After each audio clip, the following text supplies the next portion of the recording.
allons maintenant essayer de vous donner des outils pour vous améliorer, des outils pour mieux travailler, pour mieux vous approprier votre métier. Alors, je vais plus particulièrement dans cette partie vous apporter donc des outils, des techniques, des manières de faire qui vous permettraient au fond de maîtriser votre université, de maîtriser les principaux actes que vous allez réaliser pendant votre métier de recteur, qui vont être donc votre quotidien. Donc, nous appelons ça les actes clés à maîtriser absolument. Quels sont ces actes clés? Pendant votre fonction, tout votre mandat, vous aurez à conduire des entretiens.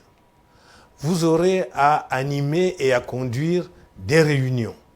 Vous aurez à régulièrement cadrer l'action, les rôles de vos collaborateurs et les missions que vous confiez aux uns et aux autres. Vous aurez aussi à définir, et donc il est important de savoir définir un objectif, de savoir évaluer les actions ou les personnes, mais aussi de savoir contrôler tout cela. Vous aurez aussi à conduire une analyse de situation.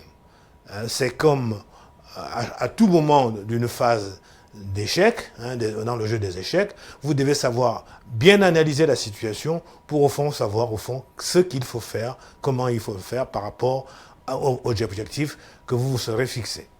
Et enfin, toujours dans cette première colonne, vous aurez en tant que recteur à prendre des décisions. Donc, on verra comment il faut savoir prendre une décision. Vous aurez aussi, bien sûr, à gérer vos priorités, à gérer votre temps, à déléguer. Vous aurez à communiquer, c'est un acte majeur, communiquer, informer, ça ne s'improvise pas. Vous aurez à accompagner vos collaborateurs, vous aurez à prévenir et à traiter les conflits, vous aurez à négocier et vous aurez à conduire une ou plusieurs actions.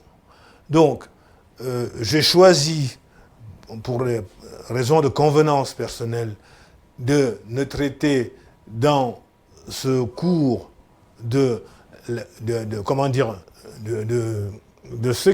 la première partie, c'est-à-dire de tout ce qui est à gauche de votre écran, et dans la deuxième partie, eh bien, il y a un certain nombre tout cela reviendra, je dirais, dans des cours particuliers, par exemple prévenir et traiter les conflits. Je préfère faire un cours particulier là-dessus, par exemple communiquer et informer, par exemple gérer ses priorités, son temps et savoir déléguer. Tout ça, ce sont des outils trop importants pour qu'ils ne fassent l'objet d'un traitement rapide.